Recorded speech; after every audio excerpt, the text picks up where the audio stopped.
Teve o Connie, cara, dando uma de sequestrador. Teve a tropa de exploração entrando em ação contra os titãs, como antigamente. E teve a volta de um dos personagens, ou melhor, uma das personagens mais polêmicas de toda a obra. Vamos à review do novo episódio de Attack on Titan. Fala aí, pessoal do Mansão Geek, tudo certo? Eu espero que sim. Hoje eu tô aqui, para trazer pra vocês mais um review de Attack on Titan, do último episódio que saiu no último final de semana. Tô aqui para falar sobre algumas polêmicas que o episódio teve, sobre algumas críticas que as pessoas fizeram sobre esse episódio, né? Muitos consideram que de toda essa temporada é o mais fraquinho, mas eu discordo. Eu não considero essa opinião tão embasada assim, até por conta desse episódio ter resgatado algumas raízes que são interessantes para quem foi fã dela desde lá do início. E também tô aqui para narrar, né? Para fazer o que eu geralmente faço, que é nada mais, nada menos que relatar tudo o que aconteceu de forma bem detalhadinha no caso, sobre o novo episódio dessa grande obra que é Shingeki no Kyojin. Como já é de tradição, de praxe ou de costume, o episódio ele fez um pequeno reboot, uma pequena recapitulação do finalzinho do último episódio. Então foi mostrado pra gente todo aquele discurso do Eren novamente, que pra muitos é algo bastante marcante, né? Bem marcante no caso. Eu cheguei a comentar que é um dos discursos mais incríveis que eu já ouvi no anime, apesar de eu não compactuar com as ideias do Eren, mas não deixa de ser uma cena bastante que foda, né? Verdade seja dita, a cena é muito foda e nesse episódio a gente vê a reprise desta mesma cena. Após a abertura, a gente já vê logo o diálogo do Armin, do Connie e da Mikasa sobre o que está acontecendo, sobre toda aquela confusão que estava rolando na ilha e toda a baguncinha que o Eren estava prestes a fazer no resto do mundo. Eu queria dar destaque nessa cena pro Jean, sem contar o Connie, né, que eu já vou falar um pouco sobre ele, mas eu queria dar muito destaque pro Jean, porque na minha visão, ele basicamente desmistificou o Eren. Ele descreveu exatamente o Eren de forma simples e direta, para quem ainda não tinha entendido o que ele ia fazer e quais eram as suas verdadeiras intenções. E aí que o Armin completa, que por mais que os Eldianos e o pessoal de Paris fossem os únicos realmente que estavam sendo beneficiados com aquela matança toda, não era algo certo a se fazer. Como o próprio Armin disse, era um genocídio sem precedentes, sem nada que beneficie outras pessoas, sem ser eles ali. E também é legal dar destaque pro Connie, que eu falei até na entrada do vídeo, que ele simplesmente dá uma sequestrada no Falco, mas vou explicar o porquê. Antes disso tudo, a gente também viu um mini diálogo da Gabi com o Reiner. E a Gabi fala, nossa, cadê o Falco? Preciso achar o Falco. Até porque o Falco livrou ela de várias confusões ali naquela ilha, né? E o Reiner fala, não, relaxa, que o Connie e o Jean cuidaram dele, porque eles não iam desperdiçar a vida de um dos novos titãs, uma vida tão valiosa. E foi o que aconteceu. E voltando a cena para Jean e Connie, o Jean tinha dado a ideia deles darem o Falco de comida, né? De comida mesmo, para algum soldado que tinha importância, para algum comandante que tinha importância. Ele até sugeriu Pixis, mas também tinha o Nili, que era da polícia militar. E era algo que, se você parar para pensar, faz sentido você ter o Pixis como um titã mandíbula, seria legal, seria muito importante ter o Pixis ao lado dele, né? Mas continuando, não foi bem assim que o Connie pensou, e disse que eles iriam usar o titã, usar o titã, para poder salvar a sua mamãe, que ele ia visitar há 4 anos e não tinha chance de conversar com ela, né? Porque ela estava transformada em titã e ela não conseguia sair do lugar que ela estava encalhada, né? Então, o Connie já tinha tomado isso como decisão e já tinha meio que estava impondo isso a seus companheiros. Mas aí o Armin fala, pô, cara, mas ele é um titã de Marley, é um guerreiro de Marley, um candidato a guerreiro, né? Então ele é meio que o irmão da Pieck e do Reiner, se a gente matasse ele, vai dar merda, vai dar confusão pra gente. Mas o Connie ignora tudo que o Armin falou, porque, né, o Connie é burro, e fala que, tipo assim, minha mãe não é importante pra vocês? Pô, é minha mãe. E tá, eu entendo ele, esse sentimento materno que ele tem, dele amar a mãe dele, pô, eu entendo ele pra caralho nisso. Isso é a emoção dele falando. E se a gente for olhar pelos olhares ou melhor, enxergar pelos olhares emocionais, o Connie estava certo. Só que ter a mãe dele ali não ia ajudar em nada naquele momento. Só que chegam vários titãs anormais e acabam separando a briga, entre aspas, que estava se formando ali. Ocorre uma grande confusão. O Jean solta o Falco e o Connie leva ele para bem longe. Então, pessoal, após esse rolê todo, ou melhor, durante esse rolê todo, do Connie, do Jean, do Armin, da Mikasa e do Falco, tava lá a Gabi com o Raina, né? Isso foi antes até mesmo de eu ter comentado sobre a reuniãozinha desses quatro. Só que eu achei mais relevante falar sobre esses quatro, até porque o discurso do Jean, na minha opinião, foi uma coisa bastante marcante. Eu nunca fui um fã número 1 do Jean, nem do Connie. Gostava muito da Sasha. Achava a Sasha muito legal e mais importante até. Que o Jean, não sei, mas que mais importante que o Connie ela era. Mas voltando ao que interessa, eu achei importante falar disso primeiro. E, em paralelo a tudo isso que acontecia, a Gabi tava lá com o Raina todo machucado e conversando com ele sobre coisas que eu já falei com vocês. O Raina comentou que o Eren desfez o endurecimento do titã dele e uma parte da muralha caiu em cheio nele, então deve ter machucado muito. Ele tá bastante ferido, os dois entram numa casa e o Raina manda ela fugir, porque tem uma nave em tal lugar que ela tem que pegar os outros guerreiros e fugir. Só que ela não aceita isso, ela diz que não acerta o Eren fazer isso tudo e diz que vai tentar achar o Falco acima de qualquer outra atitude que ela tentasse ter ou que ela tentasse fazer. Eis que ela vai no espelho, dá uma olhadinha no espelho, né? Prende seu cabelinho, porque o cabelo dela tá solto, inclusive acho que o design da personagem fica mais legal com o cabelo solto, mas isso não vem ao caso, é só uma opinião bem boba mesmo. Ela dá uma olhada no espelho, que não tem como. Eu lembrei do Eren olhando pra cara dele e falando Tatakai no vidro quando ele prende o cabelo pela primeira vez em toda a obra. Gente, por mais que a Gabi não seja um paralelo do Eren, eu até concordo com isso, não teve como não lembrar dessa cena do Eren, né? Falando Tatakai pra si mesmo e a Gabi prendendo o cabelo e falando que ia atrás do Falco. Enfim, coisas da vida eu lembrei, não tem como negar e eu tô aqui pra dar uma opinião.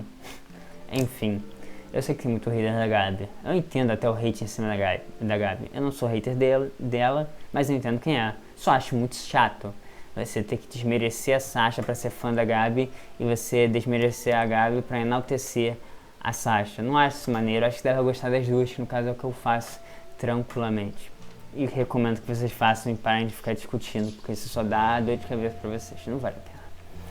Continuando, após desses fatos, no caso, desses fatores, da Gabi falando com o Raina e do Connie com o Jean, com o Armin, com a Mikasa, a gente vê a família Braus, a família da Sasha, que eu tava comentando agora há pouco, fugindo de um titã anormal, que nesse caso era o comandante Nili, que era o comandante geral da polícia militar, foi transformado em titã e tava correndo atrás da família.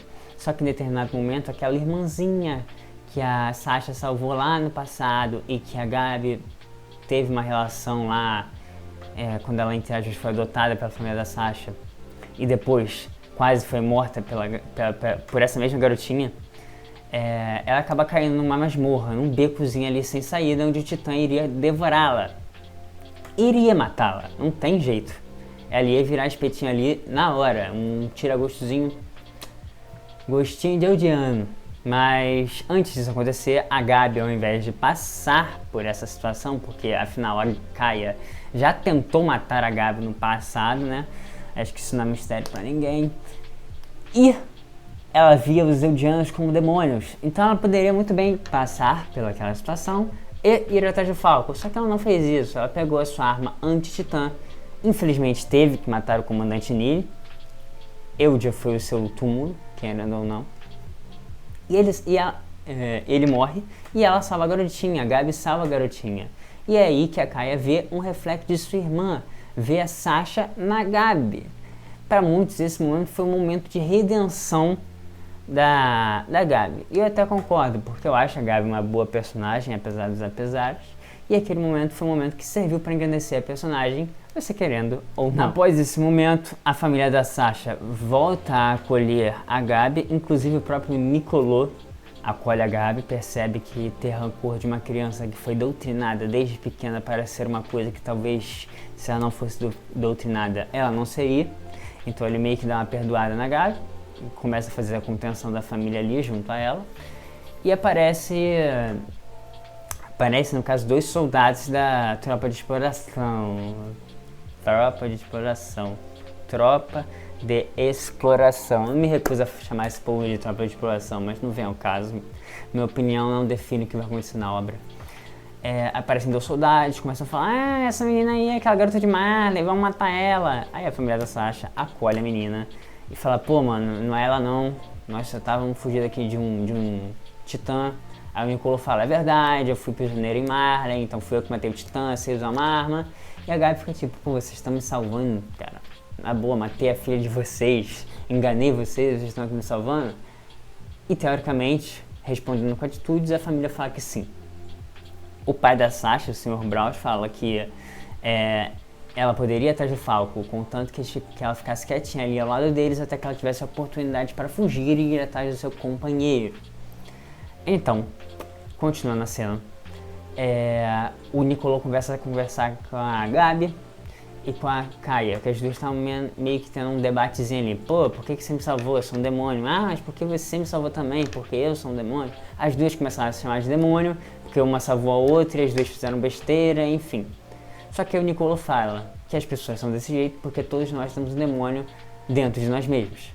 Eis que as menininhas perguntam: então o que a gente tem que fazer? O que a gente tem que fazer para fugir dessa maldição demoníaca que assombra a nossa vida? E Niccolo fala que eles devem fugir da floresta. Essa frase, fugir da floresta, é uma referência, pelo menos que eu peguei, que eu entendi, que eu tomei como verdadeira, à situação da Sasha no passado, que ela não era satisfeita com a vida dela, com a vida que ela teria. Então ela fugiu da floresta, ela fugiu dos campos, que era onde ficava a sua casa antigamente, antes dela se tornar uma soldada, né? Mas enfim, é apenas uma curiosidade. A Gabi agora está com a família da Sasha, que perdoou ela por completo, e a Gabi agora finalmente entendeu que a Sasha nem ninguém de lá eram demônios. Eis que a cena corta para os cadetes das futuras tropas de Eldia. Estão todos encurralados após eles cometerem aquela covardia contra o comandante Chades, que era o comandante dos recrutas, né? Eles estavam prestes a morrer para os titãs, eles estavam ali todos acovardados, ao invés de eles pegarem esses equipamentos e lutarem. Eles já estavam aceitando a morte deles. Eis que o comandante Chad, que eu acabei de falar para vocês, que foi judiado por eles no passado, corta a nuca do titã e fala: eu não ensinei a vocês a se acovardarem quando verem o titã. Peguem os antigos equipamentos e vamos à luta, me sigam. Isso, claro, se vocês quiserem sobreviver.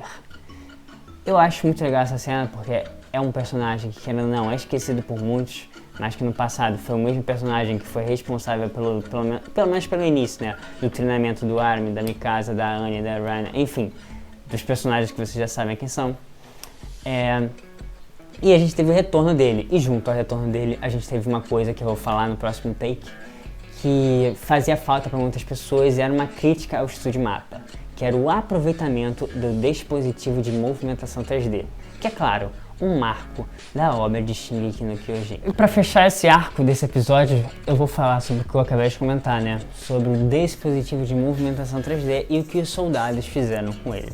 A gente criticava a Map Studio ou Map Studio, né? Tanto faz. Por conta deles não aproveitarem tanto esse artifício do dispositivo, né? Que para muitos é a marca principal de Attack on Titan, até mesmo mais que os Titãs. Que você escuta aquele barulhinho do fio saindo da catraca, você lembra de várias cenas importantes. Então nesse episódio eles focaram mais na ação dos personagens em relação a esse dispositivo. A gente vê os cadetes juntos ao Chades atraindo os titãs para a fortaleza. A gente vê o Jean dando uma de líder, dando uma de comandante substituto, chamando todos os soldados para a batalha, mandando eles reunirem todas as lanças trovões e mandando eles não se preocuparem com os titãs que eles iam matar, não importava se eram companheiros ou não.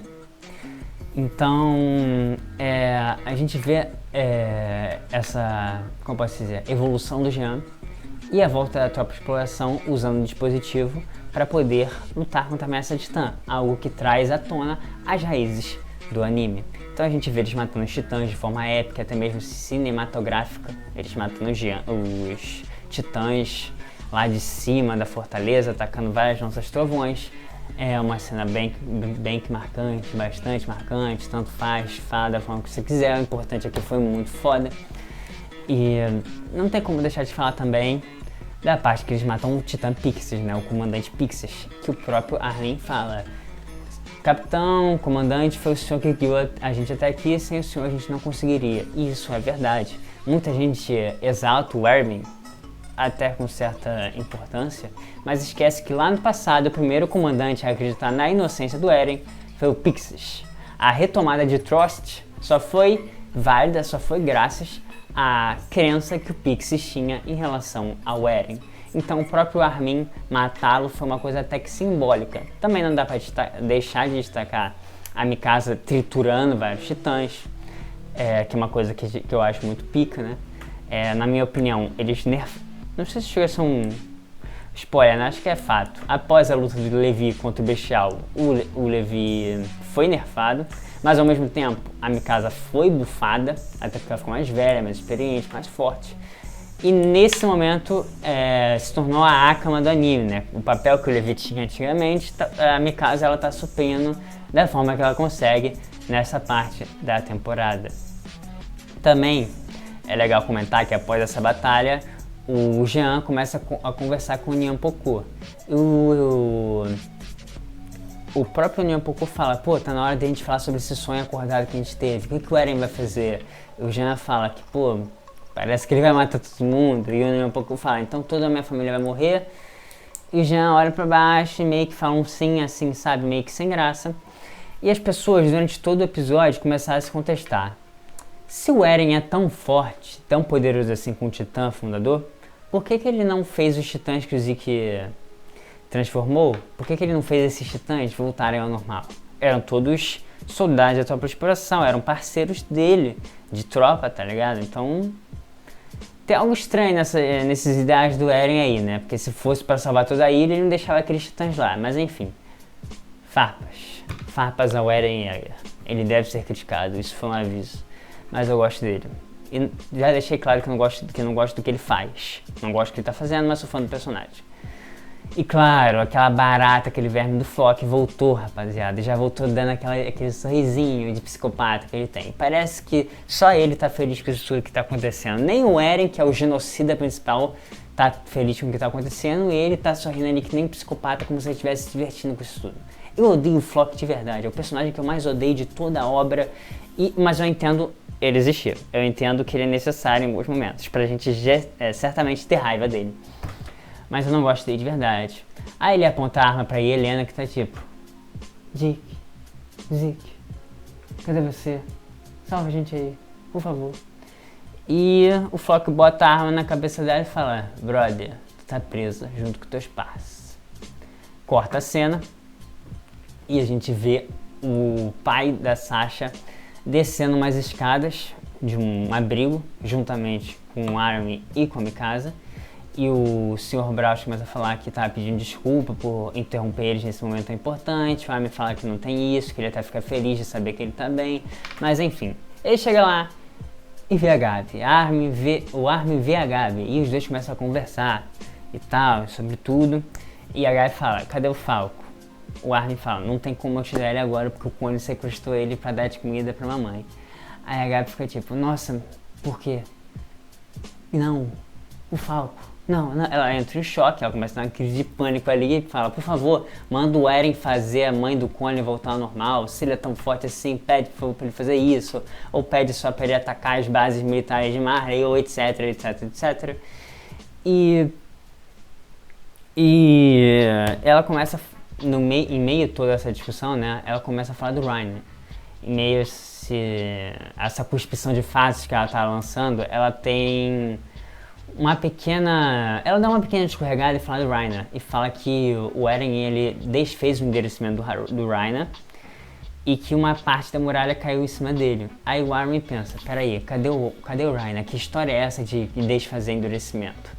Eis que ele toma um choque e fala: se ele fez todos os endurecimentos, soltaram a Annie. E a Mikasa fica tipo, Annie, você está bem? E ele começa a lembrar da Annie, obviamente, e o episódio termina com um close gigante na Titã Fêmea, na Annie Leonhardt, retornando à obra depois de 9 anos. A última vez que a Annie teve sua aparição como personagem falando, né, não só um pedaço de gelo ou de cristal, foi há 9 anos atrás, rapaziada. Então, isso tem um peso bastante significativo, o retorno dela, independente do que ela vai fazer futuramente, mas a volta dela é bem significativa e fez muitos fãs entrarem em estado de êxtase e terem uma grande como posso dizer, notícia, né, com a volta da Annie. Pessoal, esse foi o vídeo, eu espero que vocês tenham gostado. E sobre o episódio que eu tenho a falar, eu gostei muito das cenas de ação porque me fez sentir aquela sensação de nostalgia em ver os soldados